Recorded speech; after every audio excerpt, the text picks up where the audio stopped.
Good morning, everyone. Good to see you. I'm back, okay? I'm really back.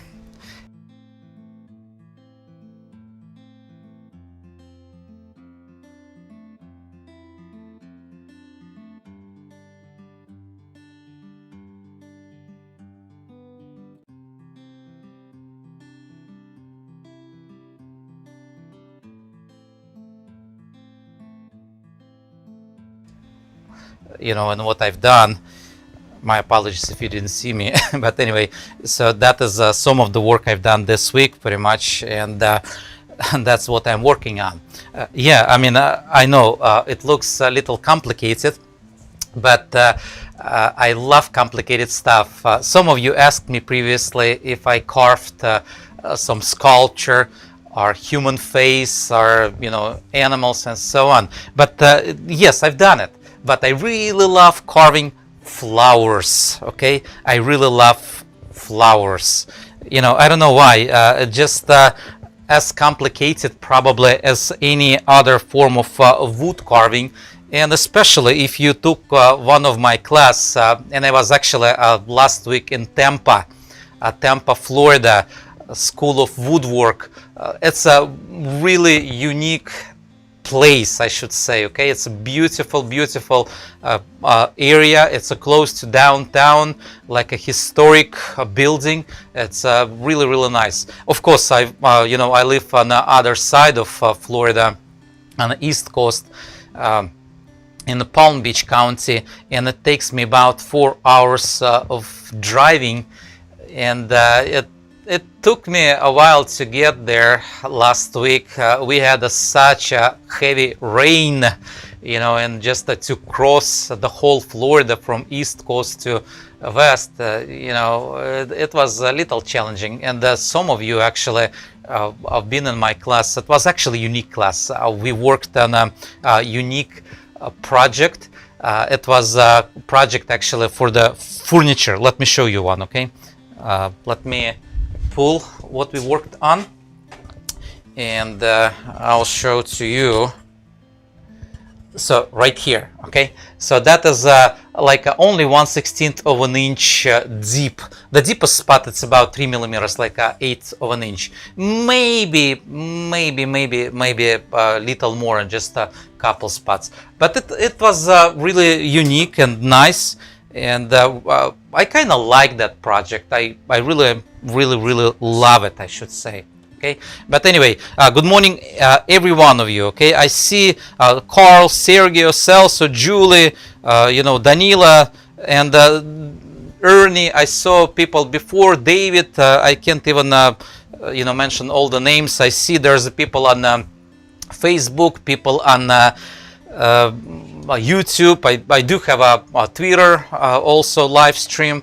I do have the Twitch, but I highly encourage you, if you're watching me on those platforms other than YouTube, just to go to my YouTube channel. It's easy, okay? YouTube/Grabovetsky. I'm able to stream much better quality, a lot better frame rate and so on. Okay, it's a 60 frames actually. That's what I'm streaming, so you can see a lot better details. Just go right there. And before you forget, I want to remind you, it's not that I really need it, but maybe I do. Okay, maybe I do. Just give me some love. Okay, give me likes, please. Also, don't forget to share it. And if you're not subscribed yet, so please, I really appreciate if you can like it, subscribe it, and hit that bell notification if you're watching on YouTube. If you're on Facebook, just like my page, and also, just follow me on Instagram, and Facebook is the same, wood carver Grabovetsky. Okay, it's the same. But anyway, don't forget to give me some likes. I really appreciate that, okay? I really do appreciate. But let me get to my workbench. I'm gonna carve a little bit and maybe answer some questions, okay?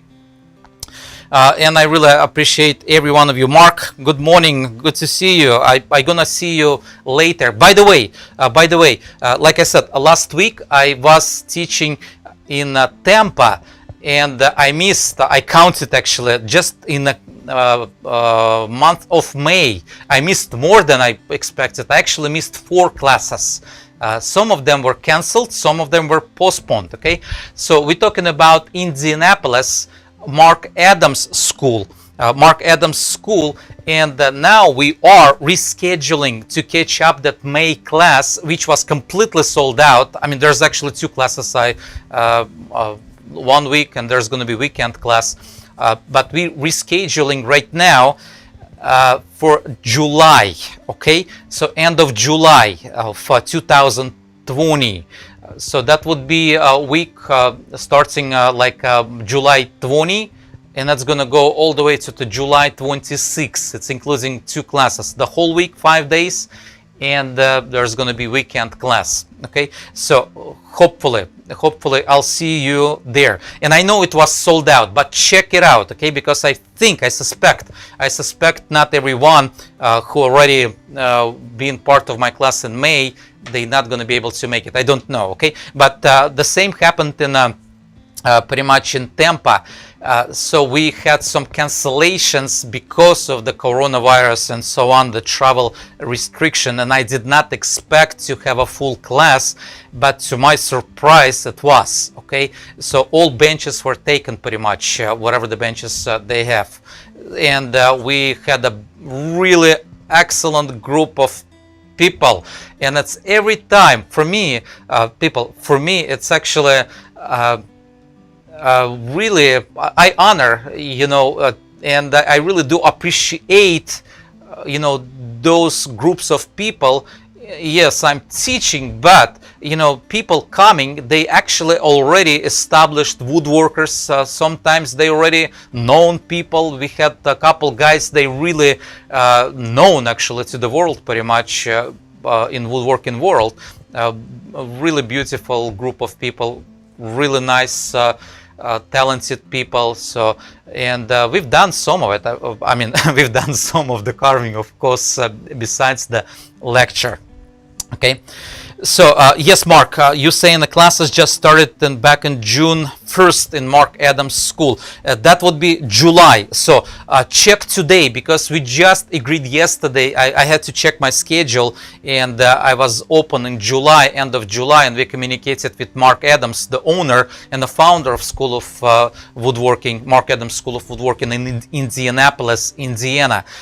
Contact today if you want to get in that class, in one of those classes. Okay, now also I'm gonna be in state of Maine. Okay, that would be a Maine Coast workshop.com. Just there's going to be August, okay, classes, and I'm also going to be in fall in those classes. I'm going to be back also in Indianapolis in fall. I'm going to be back in Tampa back in fall. I'm going to be back in Maine also.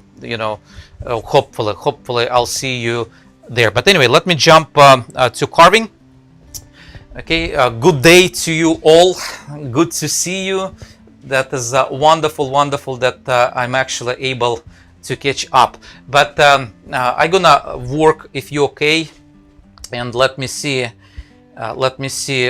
if I missed any questions. Yeah, I missed a lot of questions actually, but one of the questions one of you asked me just about undercutting. How am I achieving such a beautiful and really deep undercutting? What I'm using to do that? Okay, and I left a couple rough spots in this area. I left those kind of unclean. Okay, and you can see, I mean, it is rough. Okay, it is rough. So now it's I've done on purpose. Of course, one of the things, this is a challenging area. As you know, that area is like a sloping, and it's going all the way. That is actually ceiling part. You can imagine, just watching, I mean, not watching, but staring at the ceiling and see those flowers. Okay, and I hope you like it. If you like it, I mean, those flowers, please give me some likes. Okay, give me some love. All right, not only in the chat, but below the video. It's important.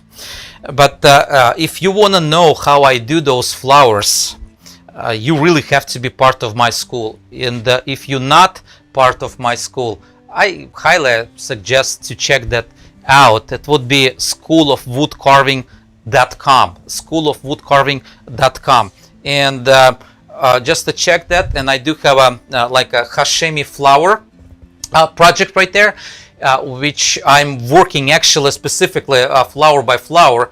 And for me, there's no reason to show you again how I've done it, okay, and explain. I'm not going to do it on a live stream. That would be unfair to people who actually part of my school. And they do have access, and some of you, of course, part of my school. I see, you know, people, quite few people actually, they already part of my school, schoolofwoodcarving.com. And I'm actually carving flower by flower on sashimi flower project, and you'll see how I achieve those results, how I do deep undercuts and so on, okay? And if you would ask me if it's a solid, yes, it is solid, okay? It is solid. All right, so but let me get to to undercut, okay? To undercut. And the way I do it, there's a lots of different ways to undercut. I've got actually, I should say, I developed pretty much few ways for the undercutting. One of the ways, it's actually just to use V tool number 15 or number 16, which is only 35 degrees V tool. So it's a really narrow V tool. I don't use that on this project, by the way, okay? So there's a reason why I don't use it.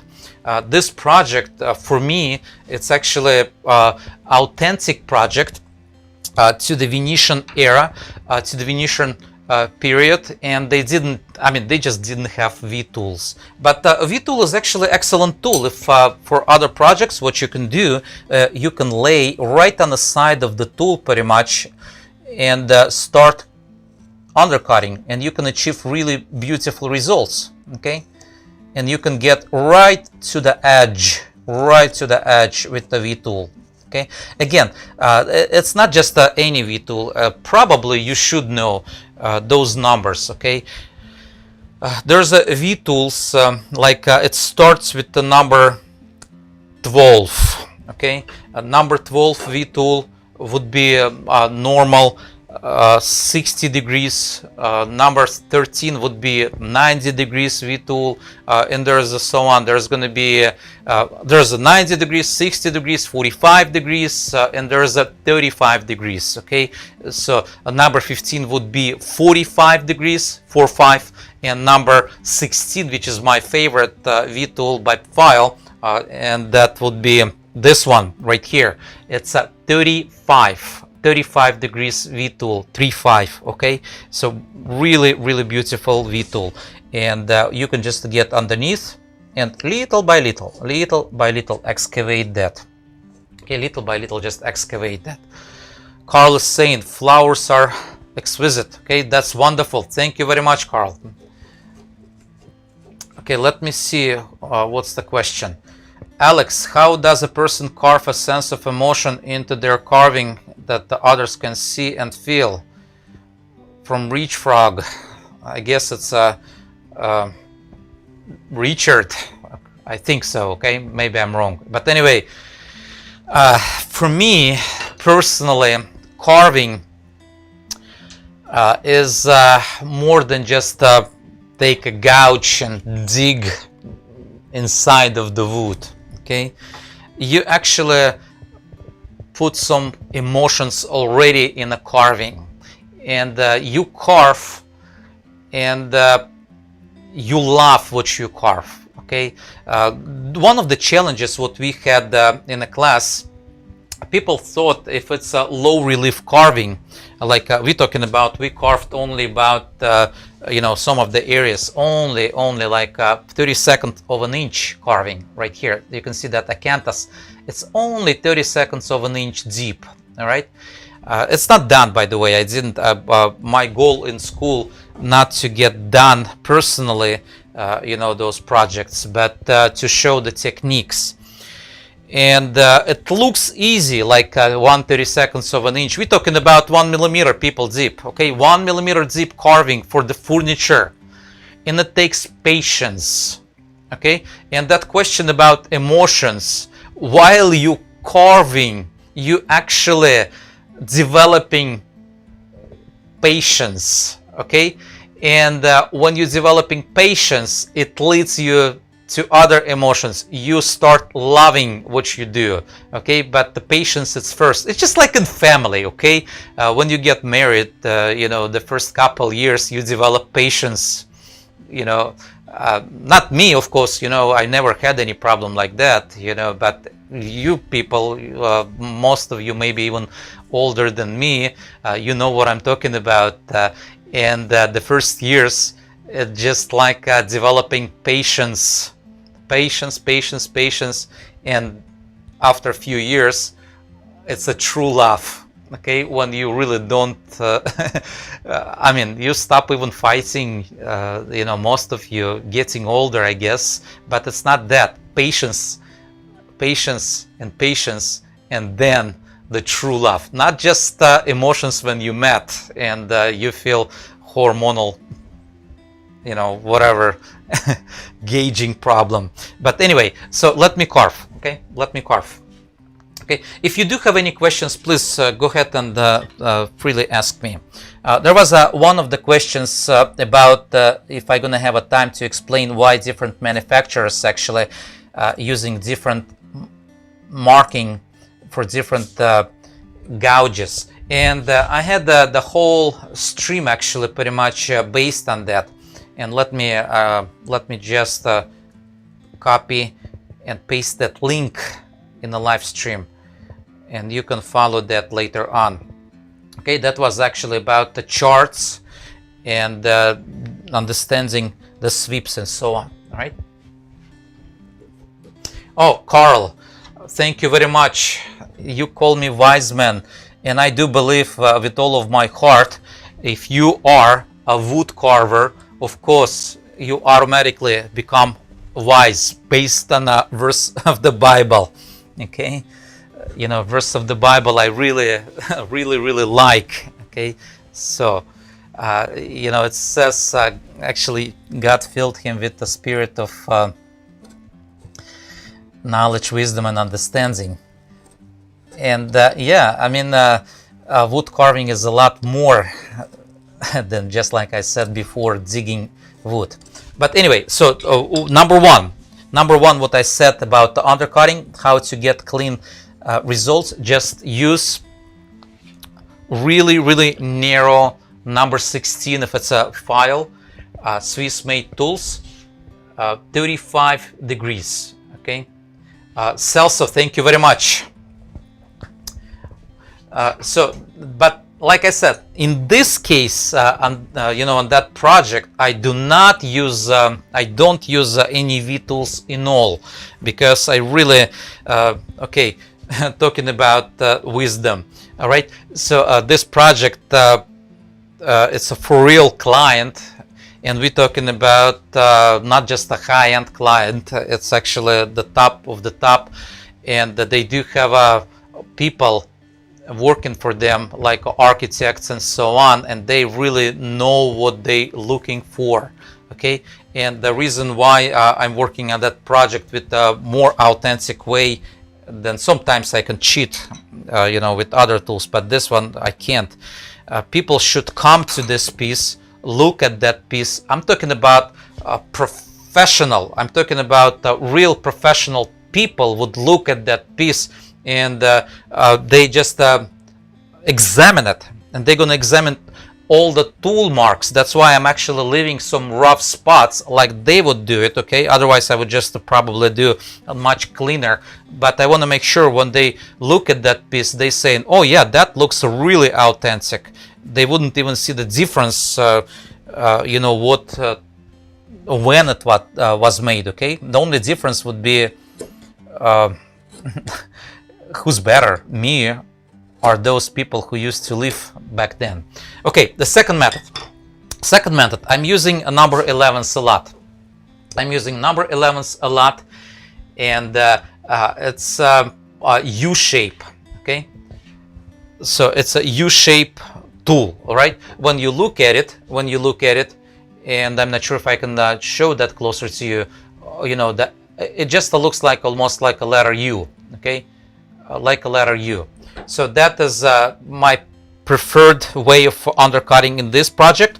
And 4 millimeters I'm doing right now. It's actually giving me about the same result if I would use V tool or parting tool, but what happens on inside, it gives me really clean movement, okay? So really clean movement underneath. It just repeats the shape of my tool, and I can actually get with my brush on inside and paint that, but it gives me a really clean cut, okay? It should answer your question how to get really clean undercut, all right? And little by little, if I need to go, this is of course 4 millimeters. I could go with the 2 millimeters if I want to. This one is a 2 millimeters, number 11, and it's a veiner. So that is not gouge. It is a veiner, number 11, and also U-shape tool. And you just get underneath and dig as deep as you wish, okay? And again, it's just about patience, okay? It's just about patience. All right, so that is the number 2. Number 2. Станислав, спасибо большое, очень приятно. So the, number 2 method. Again, I'm going to repeat myself. Method number 1, it would be number 16. Number 16 V tool or parting tool. It's other name for it, like because you actually pretty much parting, you know, 2 parts apart, you know, and I don't use that on that project. It gives me really beautiful result, but you have to be really careful with that, because when you get really deep, you can break the tool. And don't ask me, please, how I know about it. Okay, yes, I did. Yeah, I know. I did break some tools, and I still do. I still do. Okay. Second one I said, it's number 11, U tool, U-shape veiner tool. Okay. And third, and also one of my preferred ways of undercutting, I'm using back bends. Okay. It's a bends it backward gouge, which in this case would be number 3. And yes, I mean, there's a multiple different back bends. This is a number 5, pretty much. Don't pay attention to 2. It's a number 5 sweep.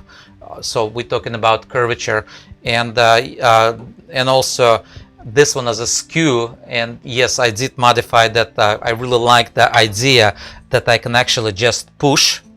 I can just push, and it's already slicing on inside. But see, it just also gives me really beautiful result. Not only that, if I would use like number 8 back bend, this one is a number 8 back bend. See that number 8? It's actually really pronounced shape. All right.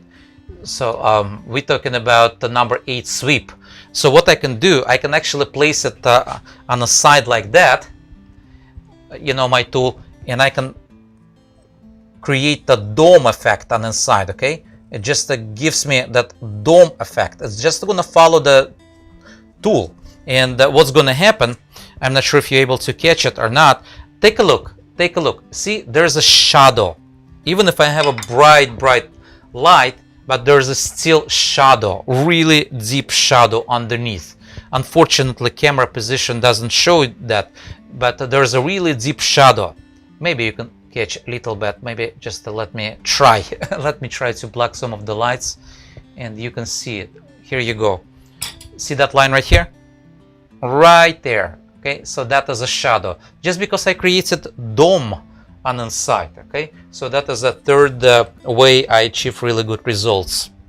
And I can actually excavate really deep. Again, it's just all about patience. And let's, for example, I can work with a smaller tool. And I apologize for my camera blinking. I don't know what's going on. Once in a while I have to change cables, okay, wires if you wish. HDMI or SDI, I'm sorry, I'm using SDI cables. And like once in 3 months those cables become really like a junk. Okay, so but anyway, see what I'm doing? I'm actually getting underneath with the back bend, and I can create like a paper thin, really paper thin leaf. Okay, and it gives me beautiful, beautiful, beautiful result, and really clean. Okay, if unfortunately I cannot show that to you, but it gives me really, really clean cut, really clean cut. Now let me see some of the questions. Julie, you are asking, did they have back bend tools to use in this style? You'd be surprised. I didn't know what tools they have, what tools they had back then. I know for a fact they did not have any V-tools, but in fact, looking at the work, what they do, what they've done, I'm sorry, I apologize. I'm talking like I'm living back then, but anyway, looking at the work of 15th, 16th, 17th century, it looks like they had back bends, okay? Especially if you look at the work of Greenland Gibbons, and when you see his work, it's obviously you cannot get those really good results without the back bends. It's essentially just you coming up yourself. When you're carving more and more and more, you see pretty much the limitations of normal straight tools, and you start creating those tools. And by the way, I know for a fact that Greenland Gibbons, he did not have enough tools when he started to carve, but after many years he collected so many tools he could get underneath, and some weird tools, okay, some weird tools. I mean, it's not like just the 3 methods, there's more methods than that, okay. For example, I'll show you a couple of the tools, actually 3 tools, that's what I'm going to show you. Those ones also for the undercutting tools, okay. It has a straight one, it has wings to the right and wing to the left, okay. So those tools are also unique tools, and Ashley Isles makes them, and it says you know, Chris Pye actually like developed those tools. But I know for fact, so it was modified. It wasn't like a new invention from the previous generations what the masters use, because I actually made some tools myself. When I have to do some unique work, I have to bend my tool or do the skew and so on, just modify the tool, and it just makes sense, and it just you developing pretty much the idea, okay. But the way you work with this particular tool, you just get underneath, and you can also, it's actually working on a pool, okay. You can get really good results, especially like an area like right here, okay. So you can actually get on inside and work on a pool like that, create the first cut. Then what you have to do, just to change the angle, you cut and create as a secondary cut. And I'm gonna repeat this cut, and here you go, maybe just a little deeper.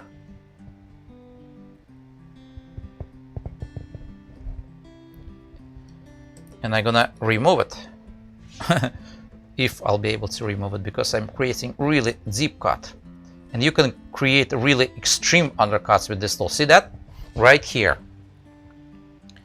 So I just removed that chip,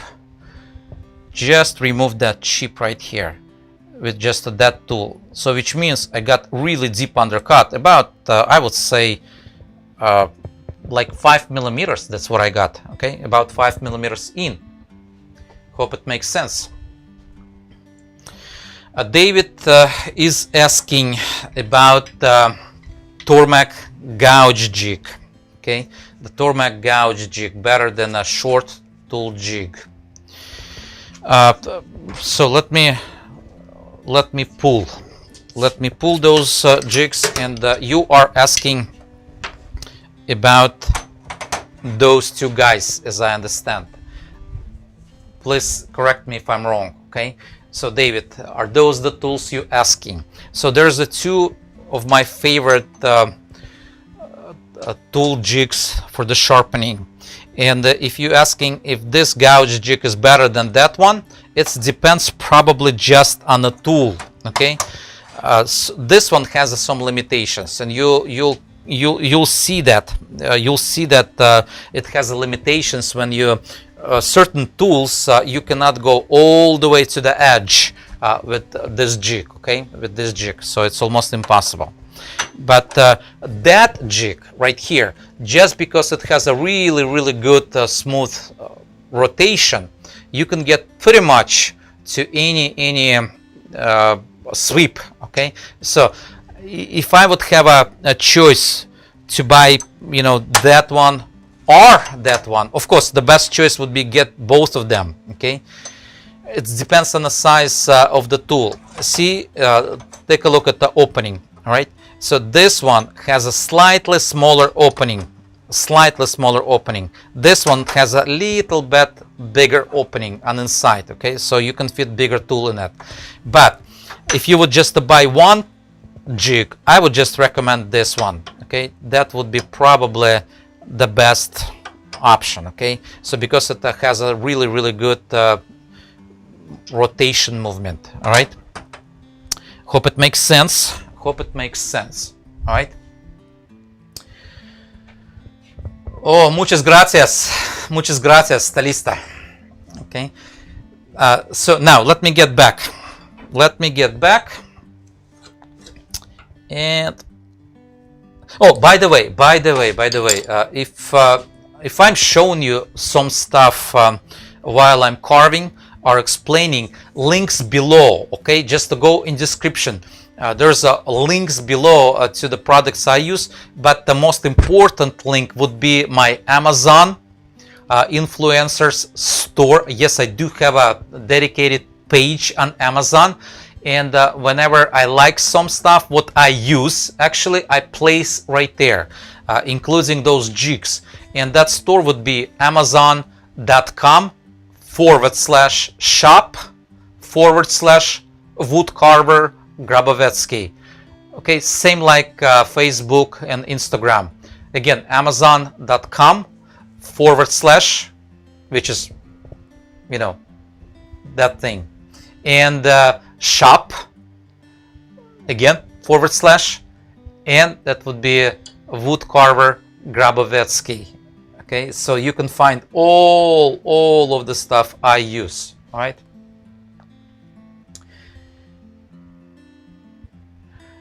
Now, one of the questions: if you have resources only to buy 2 or 3 tools, what would be your choice? Okay, wonderful question. That is probably really hard question. Definitely, I would go with the number 11 Wiener, so which is this tool right here. It could be 5 millimeters. Let's say, well, no, not 5. Let's say my first choice would be 3 millimeters. Okay, let me find it. And I'll show to you what I mean. So that would be the choice number 1, I would say, because you can get a lot of work done. A second choice would be, again, I would say probably number 11 again, but it's going to be like a ½ inch, about 12 millimeters. That would be choice number 2. And choice number 3, I would buy number 7. Okay, number 7, fishtail. In my case, that's what I like. 14 millimeters, which is one of my favorite tools. So those three tools I would buy. So I think it's probably that would be the choice. If you would ask me why, I can try to explain why. Okay, I'll try to explain why. Okay, first of all, with the number 7, you can do pretty much any shape, right? You can just use that tool to create any shape, and you can actually rough out, you know, and just do whatever you want to. So that would be number 7. that would be number 7. So I can carve pretty much with just a single tool, with just number 7, the whole sculpture. Okay, so I can achieve a really good result with just this tool. Okay, and that's actually the true that I had at the beginning, only number 7 and one knife, and that is a original number 7. Let me show you a little closer. Okay, right here. So that is my original. Of course, it's a hand-done tool, which my teacher gave to me, that tool, and that's what I had. It's a little bigger than half an inch. This one is about 15-16 millimeters, I would say. But that was my first tool when I was an apprentice, and you can do a lot of stuff with that tool. Okay, so that is number 7, and like I said, 14 millimeters and a fishtail. That would be the best choice. You can do a lot. You can do a lot. Okay. Second tool what I showed to you was like a number, number 11 and 3 millimeters. But let me show you first at 12 millimeters, and you'll know why. Okay. So when you look at the tool number 11, why is it better than gouge? This is not the gouge. See that pronounced U shape? So it's pretty much the bottom of the tool. This bottom is a gouge, and the sides also gouge number 1 and gouge number 3. But the side ones, because it's a long one, so it becomes like a number 3 gouge sweep. Okay, so it's a really shallow sweep, and that would be on the bottom would be like number 9, almost like a half round. And while you using that tool, you can always use the rotation motion. So if you need to use just the number 3 tool, you can just shave with one of the sides. See, I'm not digging in, I'm not creating deep cut, and I'm using just the side of my tool. All right, if I need to create a deeper cut like right here, I can use just my straight down cut, just like that, just placing that straight on the carving without any rotation. If I need to clean, let's say this is a little undone yet, it's not done area, I can use same tool, pretty much just the side of it, and I can blend it nicely, okay, without having extra number 3. Okay, of course it would help if I would do it with the grain, but in this case I have no luxury, because I'm limited with the movement. But you can see I created cut like with number 3, and if I'm gonna rotate slightly more, like 45 degrees, it becomes number 5. Okay, it becomes a little deeper. It's not quite number 9, but number 5 sweep, and I can just also create a deeper cut if I wanted to. And I also can create the beautiful movements. I can start with number 9, go to number 7, number 5 to number 3. Okay, and I create a really nice smooth transition. Okay, really nice smooth transition.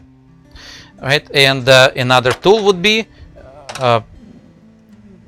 like this one. Okay, number 11 and 3 millimeters. And why is that important? With the 3 millimeters, you can actually go and undercut much deeper. Okay, just like that. Okay, so you can create the beautiful undercuts with the number 3, and you can achieve really good results. Well, and that's again, that's probably not accurate what I just said. I have to take it back. Tool number 1 would be probably this guy right here, a knife. Okay, because with the knife you can do a lot. And if I would choose between like out of 4 tools, which tools would I would use, I would use knife, number 14 and number 12. That would be my choice, because you can pretty much do anything with those 3 tools. Not anything, of course, that would be overstatement. It's almost impossible to do without the tools, proper tools. You're not going to be able to get inside of the flowers and excavate, on the inside and so on. It is impossible. Okay, let me see what else. David is asking, are there a few loose general rules for grain directions? Absolutely. And Sergio, yes, absolutely. I'll see you later in my school. You're one of the first actually who watches. Okay. Денис, спасибо большое. Очень приятно, что вы смотрите мои стримы. Okay, now as far as the direction of the grain, okay, yes, absolutely, and there's a way to explain to you. Let me try to draw it. Okay, I'll switch to my computer and just to draw that, and you can use a idea of like a donut if you wish. Okay, that is donut, and if you imagine the grain direction of the wood,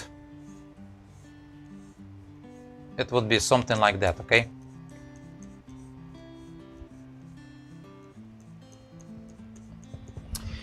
so when you carve, just imagine it's just like you petting a dog with your tool. Okay, so you go with the direction of the hair. Dog, or dog is better probably. I shouldn't say cat, because you can pet cat whatever you want to, but the dog you cannot.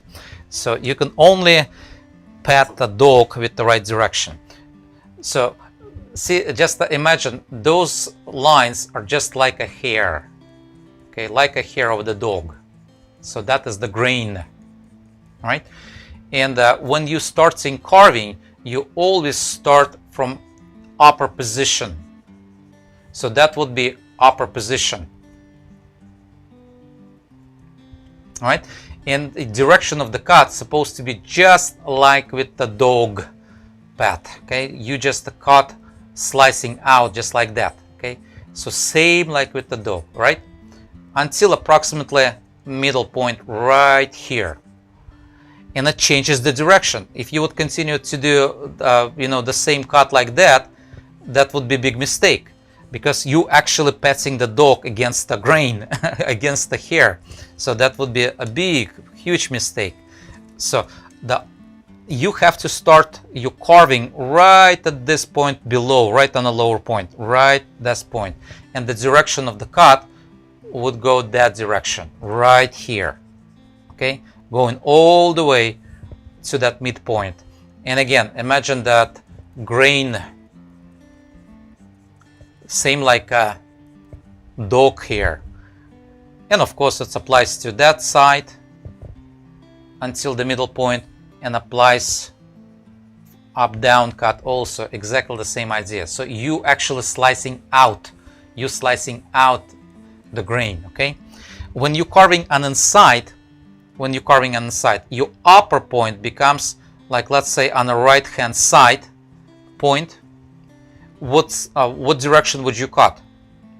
Right, so absolutely you have to cut that direction, because again it would be exactly the same idea like a hair of the dog. And if I'm gonna go on the left side of my donut, I would carve that direction.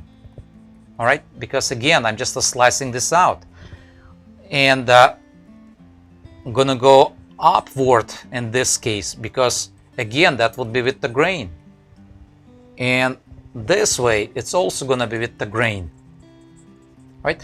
I hope it makes sense. But the easiest way actually,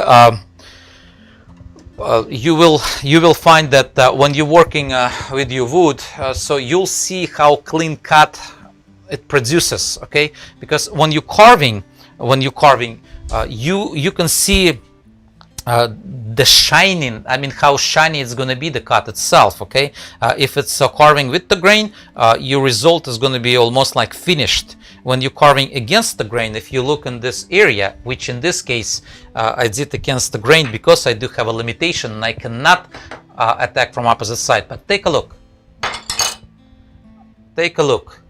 I apologize for my camera, it just becomes black, but see how rough that cut looks. It's not rough at all. It's not rough.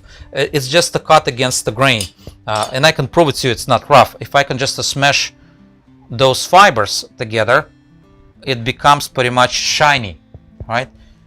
So I can actually, of course it's not done cut yet, so I need still to create the right cut.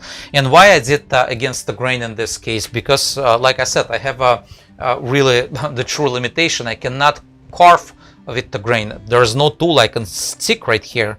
And with complicated carving, you really have to break the rules. I mean, what else can you do? Just to break those rules, okay? And that's why the solution is just have really sharp tools, okay? That's why I'm actually paying a lot of attention, especially when I'm teaching it in person in schools. A lots of time I'm spending explaining how important to know how to sharpen those tools and how to buff those tools and how to get those tools ready, okay? Because sometimes you really have to break the rules, okay? You follow the rules until there's no way you can follow the rules, and you have to break the rules to create something beautiful. And all of the wood carvers, professional wood carvers, they probably understand what I mean. Спасибо большое, Диджан. Спасибо большое.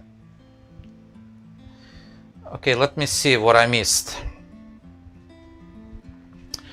Okay, really thank you for the advice. I have the number 11 15 millimeters, which is 5/8 of course. I will try to get the others, but getting them here in India is a little difficult. Oh, by the way, in India, you really don't have to buy those tools like made in Europe.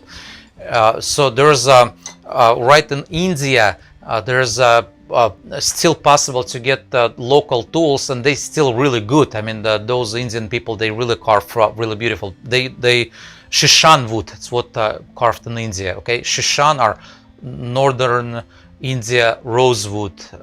That's the name of the wood. You can get on eastern side of the world, like maybe Vietnam. Even you can get some tools from Korea. I'm talking about North Korea. They're selling tools right now on eBay, and that's not expensive in all, but it still is good. It's not bad in all. It is not bad in all. All right, let me see if I missed something else.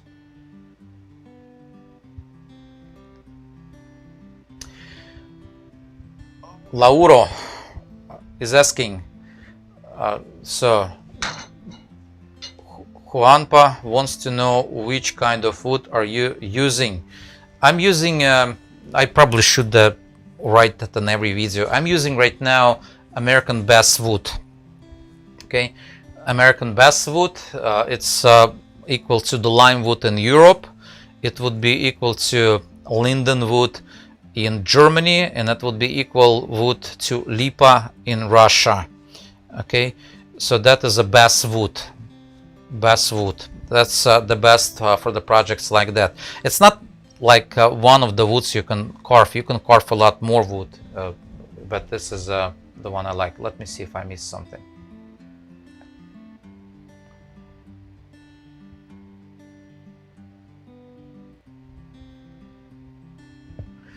And I guess if there's no more questions, if you do have a questions, please ask me right now, but let me carve just for a couple more minutes, and I'll try to answer whatever's gonna pop up, and I hope it answers what I tried to answer anyway.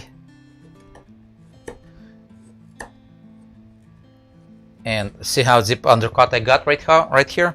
We're talking about, people, we're talking about 15 millimeters or so, like 5/8 of an inch underneath. 5/8 of an inch underneath.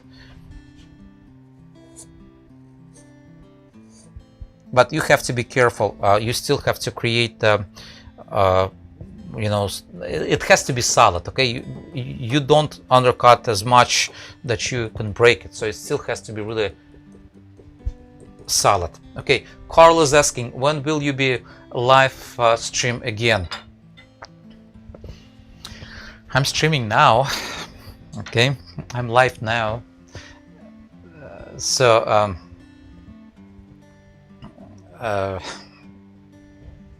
But as far as the next time, I don't know how often am I gonna do those live streams. I really have to catch up. It takes time, okay? It takes a lot of time. I'm trying to catch up on the work I do, and again, it's a big project. It's a huge project, so that is only one part, which is about 10 feet. We're talking about 10 feet long, just one section of it. Just keep an eye on those emails. Next week I'm gonna do probably Friday also, I would say. Maybe I'm gonna do before Friday, we'll see, okay? Maybe I'm gonna do you know, just some other days, but Friday definitely I'll try to be here and just to show you more results, and prepare some questions and ask them right you know, below the video. That would help. Also, if you're not subscribed,